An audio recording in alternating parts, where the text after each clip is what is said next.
마태복음 13장 33절 한 절만 두 번 우리가 읽도록 하겠습니다. 시작. 또 비유로 말씀하시되 천국은 마치 여자가 가루 저말 속에 갖다 넣어 전부 부풀게 한 누룩과 같으니라. 한 번 더 읽겠습니다. 또 비유로 말씀하시되 천국은 마치 여자가 가루 저말 속에 갖다 넣어 전부 부풀게 한 누룩과 같으니라. 누룩은 곰팡이류입니다. 도모라고 하죠. 발효시키는 역할을 하는 건데, 우리나라는 누룩을 가지고 술을 만들었죠. 유대인들은 주로 빵을 만듭니다. 우리가 이 누룩에 대해서 이해하는 것도, 우리 문화는 곡류를 발효시켜서 술을 만드는 것, 이렇게 생각을 하잖아요. 자연스럽게. 그런데 유대인들은 자연스럽게 누룩 하면은 빵, 이렇게 생각이 되는 거예요. 우리의 생각과 우리의 문화대로 성경을 이해하면 안 되고, 유대인들의 생각과 문화를 고려해서 성경을 보고 이해해야 된다. 누룩이 들어가지 않은 빵을 무교병이라고 합니다. 교자가 발효할 때 효자예요, 한문으로. 그러니까 발효되지 않은 빵, 무교병이 성경에서는 크게 두 종류가 쓰여요. 하나는 하나님 앞에 드리는 성전에서 진설하는 무교병이 있고, 또 하나는 유월절 때 무교절과 함께 무교병을 먹는 유대인들 문화가 있죠. 유월절을 기념하면서 양고기와 쓴나물과 누룩이 들어가지 않는 빵, 무교병을 먹습니다. 똑같이 무교병이지만 출애굽 당시를 기념하는 무교병은 그만큼 긴급하고 다급하다. 탈출해야 되니까. 성전에 올리는 무교병은 발효를 하는 게, 우리는 이제 삭힌다라는 말을 하는데, 사실은 이 삭힌다나 부패한다거나 거의 같은 말이거든요. 좋은 쪽으로 부패하는 것, 부패라는 자체가 이미 나쁜 의미이기 때문에 좋은 쪽으로 부패한다는 말은 좀 어폐가 있지만, 그래서 그것을 삭힌다, 좋은 쪽으로 부패한다라는 거예요. 나쁜 쪽으로 삭힌다, 그게 부패한다가 되는 것이고, 발효를 한다는 것은 부패하고 삭힌다는 의미가 되는 거죠. 그래서 하나님 앞에 드리는 빵은 순수하고 순결해야 된다라는 의미 속에서 무교병을 넣지 않는 것이죠. 그러니까 똑같은 무교병이라도 출애굽기 무교병이 갖는 의미는 다급함, 신속함, 이런 것이 담긴 뜻이 있다면, 성전에 올리는 무교병은 순수함, 순결함, 정결함, 이런 뜻이 있는 것이죠. 그것은 문맥과 맥락에 따라서 다르게 해석을 해야 되는 겁니다. 무교병은 순결함을 의미한다, 이렇게 단정해서도 안 되고, 선하고 부패하지 않은 마음을 뜻한다, 의미한다, 이렇게 무조건적으로 해석하면 안 된다. 그 문맥과 역사적 정황을 반드시 살펴야 된다, 이 말씀이죠. 이 누룩이란 말은 헬라어로 쥐메라고 합니다. 그 쥐메가 무슨 뜻인지는 정확치가 않는데, 쥐모가 동사예요. 오로 끝나는 게 동사가 많은데, 쥐모오는 쥐매하다가 되는 거예요. 그러니까 쥐매는 뭐냐, 결국은 발효라는 뜻이 되는 겁니다. 그것을 이제 누룩으로 우리는 번역을 했어요. 오늘 이 말씀, 천국은 누룩이다, 천국은 효모다, 발효 곰팡이다, 예수님의 비유가 그래서 쉽기는 하지만, 그러나 깊이 따져보면 더 많은 신비와 비밀들이 숨겨져 있습니다. 특히 여기서 보면 이제 서말이라고 되어 있죠. 서말이 맞습니까? 세말이 맞습니까? 석대가 맞습니까? 세대가 맞습니까? 쌀 세대입니까? 서대입니까? 석대입니까? 석대라고 하거든요. 금은 또 서돈이라고 하고, 콩 석대, 쌀 석선, 삼배 석자, 이런 식으로 사용을 한다. 가루 서말이 아니고 가루 세말 속에라고 해야 될 텐데, 왜 서말이라고 했나? 그래서 이제 이걸 찾아봤더니 서말이 맞더라고요. 왜 서말이냐? 왜 주님께서 하필 서말이라고 했냐? 그거에 어떤 의미가 있는지, 이런 걸 이제 찾아보게 된 것이죠. 창세기 18장 6절을 한번 보겠습니다. 시작. 아브라함이 급히 장막으로 가서 사라에게 이르되 속히 고운 가루 세 스아를 가져다가 반죽하여 떡을 만들라 하고. 아멘. 고운 가루 세 스아. 세 스아에서 스아가 곡식류를 재는 단위죠. 헬라어에서 소말, 트레이스 사톤이라고 돼요. 사톤과 히브리어 스아하고 같은 뜻입니다. 단위가 같아요. 약 7.5리터 정도 돼요.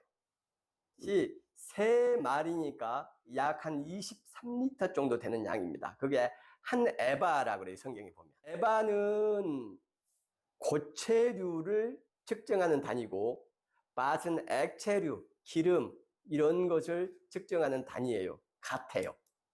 그래서 한 에바나 한 밭이나 23리터 정도입니다. 이 오멜이라는 단위가 있는데, 한 오멜은 한 사람이 장정이 하루 먹을 수 있는 양, 그 한 오멜이 2.34리터 정도 됩니다. 3으로 3끼로 나누면 한 800g 정도 되죠. 0.8리터. 한 800g 정도 되는 거예요. 리터나 그램이나 큰 차이가 없거든요. 800g 정도면 우리 한 끼 식사 됩니다.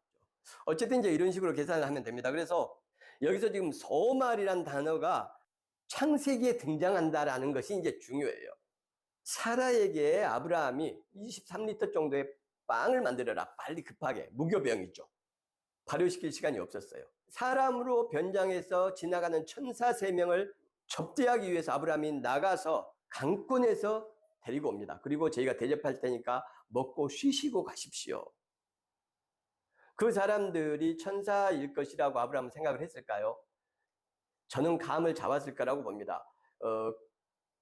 그냥 옷차림이나 뭔가 범상치 않은 어떤 느낌들이 있었기 때문에 굉장히 풍성하게 대접합니다.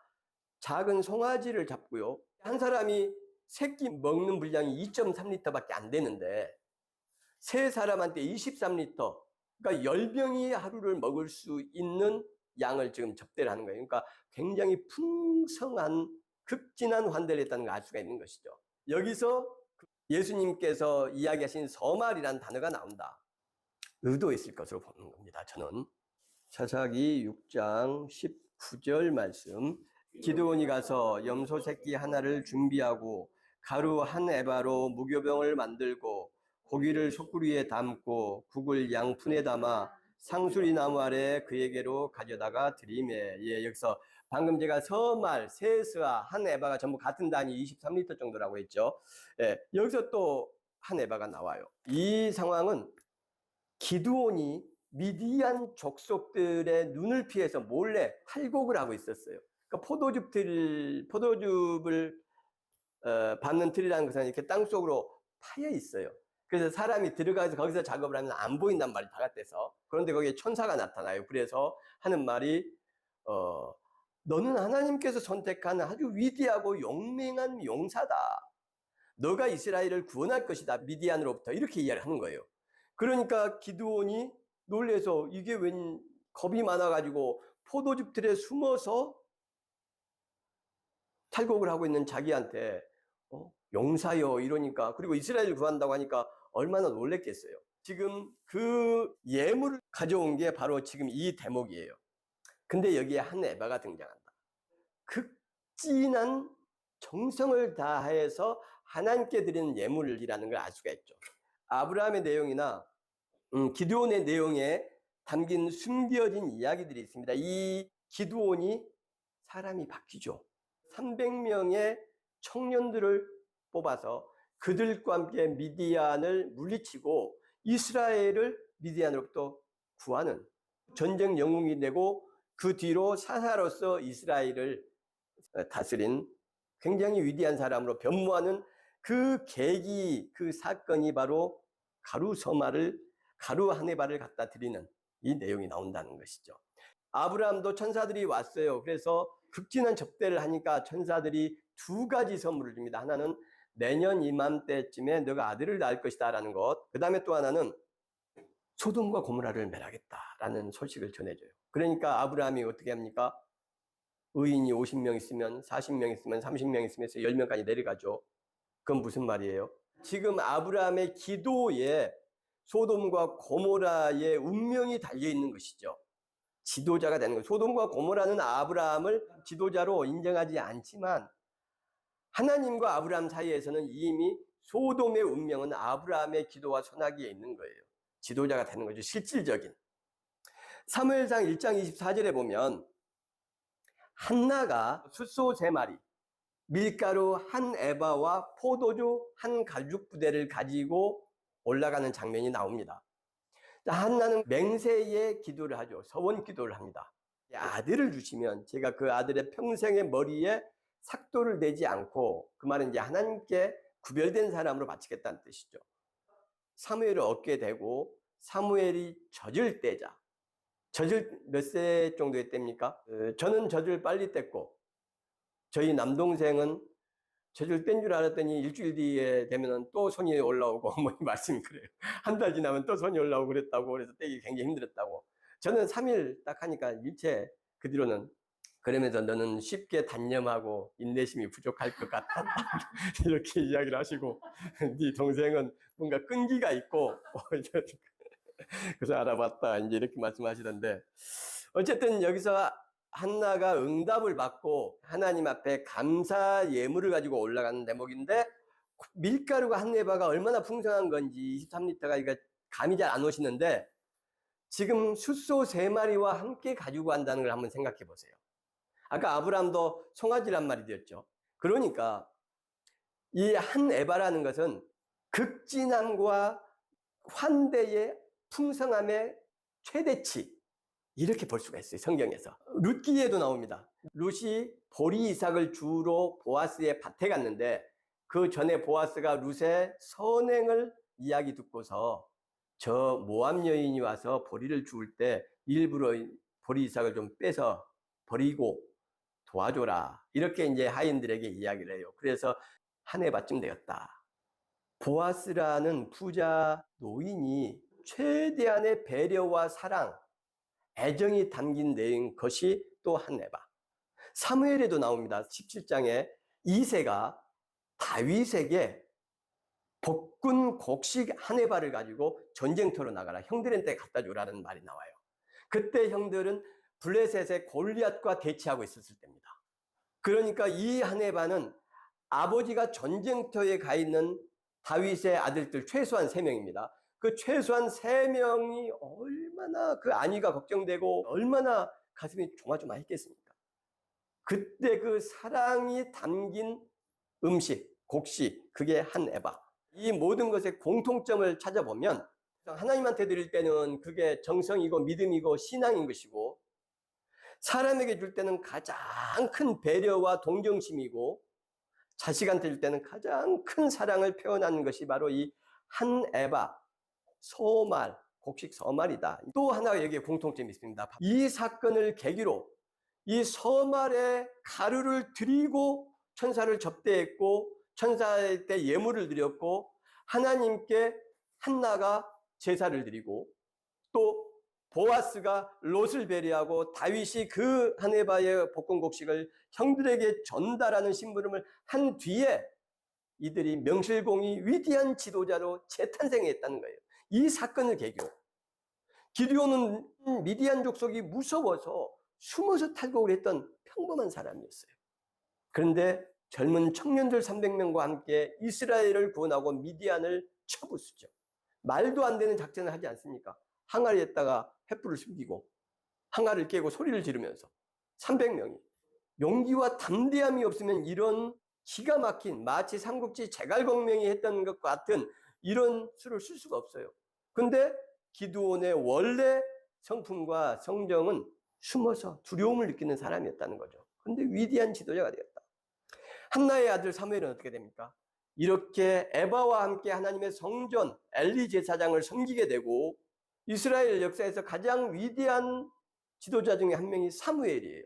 사무엘에 대해서 꼭 한번 시리즈로 다루려고 하는데, 사무엘이 위대한 것은 사무엘이 사사로 마지막 사사인데 사울 왕에게 기름을 붓지 않습니까? 사무엘이 최고 권력이었어요. 종교 권력과 정치 권력을 다 한 손아귀에 쥔 최고 권력이 사무엘 자신인데, 백성들이 왕을 세워달라고 했을 때에 권력과 힘을 내려놓는 거예요. 그리고 자기의 세대를 자기 스스로 셔터를 내리고 새로운 시대의 문을 여는 것이죠. 왕국 시대가 그래서 시작되죠. 더군다나 이 노인네가 사울이 잘못된 길을 가기 시작하고 권력을 손에 잡고 백성을 섬기는 것이 아니라 백성들을 탄압하는 눈치가 보이기 시작하니까 어린 다윗을 찾아서 그에게 기름을 부어버립니다. 이건 쿠데타를 사주하는 거예요, 정식적으로. 굉장히 위대한 분입니다. 한 시대를, 자기의 권력을 전부 내려놓고 그 시대를 마감하고 새로운 젊은이들에게 새로운 시대를 연다는 것, 자기의 모든 걸 포기하고 엄청나게 어려운 일이죠. 세계사 속에서도 이런 인물이 별로 없습니다. 그런데 사무엘은 그런 위대한 지도자의 역할을 해냈다. 그게 바로 한나가 바친 한 에바, 이 사건 뒤에요. 다윗 말할 거 있습니까? 복식 한 에바를 가지고 가서 형들에게 전달해주고 거기서 저 할례 받지 못한 이방인이 어떻게 여호와를 감히 조롱하냐 하면서 물맷돌 들고 나가서 골리앗을 쓰러뜨리는 바로 그 계기가 되는 사건이 바로 이거거든요. 두 가지 공통점이 나오는 거예요. 이 서말에 담긴 비밀이죠, 이런 것은. 하나는 극진한 정성과 마음과 풍성함의 극대치, 이걸 말하는 것이다. 그리고 또 하나는 그것을 드렸을 때, 그 마음과 정성과 사랑과 한 에바를 드렸을 때에 하나님은 그 사람을 위대한 지도자로 세우셨다는 것. 두 가지가 있는 거예요. 그러니 예수님께서 지금 여자가 가루 서말을 전부 부풀게 했다. 이 서말은 자기가 할 수 있는 최대한의 양이에요. 빵을 만들 수 있는 최대의 양을 바로 한 에바로 이야기를 합니다. 그러니까 구약의 내용들, 한 에바가 쓰인 곳, 그리고 이 여성이 할 수 있는 최선의 정성과 극진한 헌신과 봉사, 이것을 의미하는 것이 서말이라는 거예요. 그리고 이 서말은 그걸로 끝나지 않고 그 서말을 드렸을 때에 그 서말을 가지고 백성을 위해서, 이 여자가 누구를 위해서 누룩을 반죽에 넣었는지 알 수가 없죠. 가족을 위해서 그런 것인지. 지금 30명이 한 끼 먹을 수 있는 분량, 10명이 하루 먹을 수 있는 분량이거든요. 23리터는. 이 여성이 자기 가족만을 위해서 한 에바나 되는 반죽을 발효했다고 보기는 어렵죠. 이웃이 포함되어 있을 겁니다. 어려운 사람들이 포함되어 있다고 우리가 예상할 수 있어요. 그래서 이 여성의 그런 극진한 이웃을 향한 사랑과 헌신과 봉사가 담겨 있는 것이 서말의 의미다. 그리고 그걸 전부 부풀게 한 다음에 이 여성은 뭐 하겠습니까? 그걸로 빵을 만들어서 대접하겠죠. 다시 천국은 누룩이다. 근데 그 누룩은 서말이다. 풍성한 최대치, 극진한 정성, 최고의 사랑을 담은, 믿음을 담은 분량을 이야기한다. 그럴 때 하나님께서 그를 지도자로 세우신다. 그게 성경의 기록인 것이죠. 늘 문제가 되는 게 뭡니까?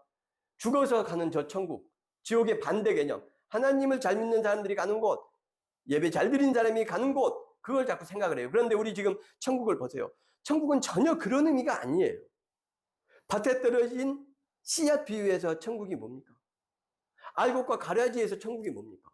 겨자씨의 비유에서 천국이 뭡니까? 천국은 하나님의 통치와 다스림을 말하는 거예요. 여기서 지금 천국은 누룩과 같다. 하나님의 통치와 다스림은, 하나님의 공의와 사랑은 누룩처럼, 누룩은 부드러운 빵을 만드는 역할을 한단 말이죠. 그러니까 하나님의 다스림, 공의와 사랑이라는 것은 누룩처럼 밀가루를 부드럽게 하고 사람의 마음을 부드럽게 하고 강팍하고 메마른 사람들의 영혼을 부드럽게 만들어주고 그들의 말을 부드럽게 하고 이런 역할을 하는 것이 누룩이단 말이에요. 곡식은 그럼 누굽니까? 사람인 거예요. 예수님께서 곡식의 씨앗을 계속 예를 들어요. 곡식의 특징이 뭡니까? 모든 생명체를 살게 하죠. 특히 사람의 의식주의 핵심이 곡식. 곡식은 곧 사람을 의미하는 거예요. 여기서는 가루, 곡식 가루죠. 이 가루가 사람을 의미해요. 그러니까 누룩은 사람의 마음을 부드럽게 하고 강팍하고 탐욕과 욕망과 교만에 찌들어 있는 마음을 공의와 사랑, 천국, 하늘의 다스림. 하늘의 다스림은 하나님의 다스림, 하나님의 다스림은 공의와 사랑. 그 공의와 사랑으로 채워가는 거예요. 부드럽게 만들어가는 거예요. 곡식의 마음을, 사람의 마음을. 그것이 천국이라는 거예요. 우리의 곡식의 마음이 부드럽게 되는 것, 공의와 사랑으로 바뀌는 것, 그게 하나님의 통치와 다스림이 임했다는 증거예요. 그러면 하나님의 통치가 임하면 우리의 삶은 기쁨과 즐겁과 행복만 있습니까? 사실은 전혀 그렇지가 않아요. 기쁨과 즐거움은 내 욕망이 채워지는 데 있고 빈 주머니가 채워지는 데 있잖아요. 그런데 그걸 채우지 않고 거기다가 공의와 사랑을 채워요. 자꾸 내가 가진 것을 나눠야 되고 베풀어야 되는 거예요. 그게 늘 어떻게 즐거울 수만 있습니까? 어떻게 그게 늘 행복할 수만 있습니까? 그럴 수 없어요. 그런데 하나님께서 그렇게 하신다? 아니에요. 우리가 푸뉴마에서도 이야기했고 천국에서도 늘 말씀드리는 것은 하나님은 우리들의 마음을 강제하지 않습니다. 그러니까 성령을 우리 완전 잘못 알고 있는 거예요. 성령께서 우리를 강권하여 역사하지 않아요. 창세기에 나오는 하나님께서 당신을 금방 아담과 하와가 배신할 수 있게 한 것은 뭡니까? 그러면 하나님한테 책임이 돌아가는 거예요. 그런데 하나님은 인간을 그렇게 창조하지 않으셨어요. 자유로운 존재, 심지어 하나님까지도 거절하고 거부할 수 있는 존재로 인간을 만들었고, 그게 하나님 사랑의 가장 위대한 측면이에요. 프로그래밍화하지 않았고 우리를 로봇으로 만들지 않으셨다. 당신조차도 거부할 수 있게 만드셨다. 공의와 사랑, 하나님의 통치와 다스림이라는 것은 하나님이 강제적으로 임하는 게 아닙니다. 그러면 어떻게 임하냐? 앞에서 이야기가 나오죠. 하나님의 말씀이다. 뿌리는 것은 좋은 밭에 뿌렸다. 하나님 말씀을 받아서 깨닫는 자. 신니에미 이야기했죠. 신니에미는 함께 보내다. 함께 보내려면 그 사람의 말을 듣고 내용에 동의하고 천국에 대한 예수님의 말씀을 듣고 그 말씀에 동의하고, 그렇구나, 천국은 공의와 사랑, 하나님의 뜻을 살아내는 것이구나, 동의하고 나를, 내 삶을 그 천국의 성취를 위해서 공의와 사랑의 삶으로 바꾸는 것, 실천하는 것을 의미한다고 말씀드렸잖아요. 근데 그 깨달음이 없는 것, 듣고 오 좋은 말씀이네, 그렇지, 그렇게 사람이 살아야지, 그러나 나는 함께 동참할 수는 없어. 그 씨앗들이 길가에 떨어진 씨앗이고 돌밭에 떨어진 씨앗이고 가시 덤불 아래에 떨어진 씨앗, 재물의 유혹과 세상 염려 때문에 결실을 하지 못한다. 그 결실이 바로 깨달음, 신니엠이거든요. 실천을 의미하는 거예요. 겨자씨가 자라서 나무처럼 돼서 새들이 깃든다. 안식처를 제공한다. 섬김과 봉사와 깨달음, 실천이거든요. 이건 공의와 사랑이에요. 이것은 누가 하는 거냐면 내가 하는 거예요. 그러니까 내 안에 탐욕과 공의와 사랑이 함께 있는 것이고 말씀을 통해서 싹을 틔우게 하는 것이죠. 그러니 천국의 삶을 산다는 것은 좁은 길이고 좁은 문을 가는 거예요. 어려운 일입니다. 공의와 사랑, 하나님의 다스림은 내가 선택을 하는 것이고 그것을 내가 살아낼 때 하나님께서 그 우리의 결단을 보고 계시는 거예요. 우리의 실천을 하나님께서 격려하시면서 칭찬하시면서 하나님의 존재하심을 보여주시는 겁니다. 천국을 살아내는 것은 우리 마음속에 하나님의 말씀을 붙잡고 얼마만큼 실천하느냐에 힘들고 고된 삶의 의미들이 사실 포함된 것이고, 그 삶을 한 걸음 한 걸음 나갈 때에 살아계신 하나님의 음성과 손길을 경험하게 되는 거예요. 그러니까 지난주에 우리가 잠깐 나눴던 이전과 관련한 내용들이죠. 하나님께서 동행하심을 보여주시는 거예요. 기독교 신앙이 힘이 없는 것, 기독교 신앙이 세상의 돈과 권력과 출세와 성공 앞에서 너무나 힘없이 무너져버리는 이유가 하나님을 경험하지 못하기 때문이에요. 그러니까 눈에 보이는 돈과 권력에 휘둘리는 거죠. 2주 전에 순복음교회 이영훈 목사가 정광훈이 당을 만드는 데 가서 하나님이 맨 앞장을 세운 위대한 지도자다, 이 예언자적인 목사를 통해서 좌파와 빨갱이들을 처단하려고 하신다. 세계에서 제일 큰 교회, 순복음교회 담임 목사, 그 사람이 믿는 하나님과 여러분과 제가 믿는 하나님이 같을까요? 약자의 얼굴에서 예수 그리스도와 하나님의 흔적을 발견하지 못하는 기독교는 기독교 아닙니다. 기독교 아니에요. 다른 알곡들은 공의와 사랑으로 내용물을, 결실을 힘들지만 고개를 숙이면서 채워가는데, 가라지는 뻣뻣하게 다른 것들 위에 고개를 들고 다른 것들을 무시하죠. 그러나 알맹이는 없어요. 그 천국의 공의와 사랑을 어떻게 살아내느냐에 따라서 저 지옥에 반대되는 영원한 행복과 하나님의 나라, 이게 결정이 되는 거예요. 신니애미가 있어야 되는 거예요.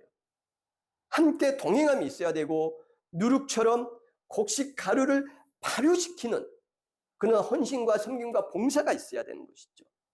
그 길을 예수 그리스도께서 가셨고 또 우리들이 가야 되는 것입니다. 그 길이 기독교의 길이고 신앙의 길이고 믿음의 길이에요. 우리가 살아내야 될 길입니다. 천국의 삶. 힘들지만 공의와 사랑과 말씀을 붙잡고 하루하루를 누룩의 삶으로 섬김과 봉사를 살아가는 것, 그것이 우리 기독교인의 숙명과 같은 것이고, 그 길을 갈 때에 하나님께서 내가 너와 함께 한다는 것, 하나님을 경험할 수 있는 살아있는 신앙이 되는 것이죠. 그 하나님을 경험할 때 우리는 세상의 권력과 돈과 명예와 세상에 가치 있는 것들이 부럽지 않고 두렵지 않을 수 있습니다. 그것들과 싸울 수 있어요. 그렇게 되기 위해서는 우리가 먼저 가루 서마를 부풀게 하는 누룩이 되어야 한다.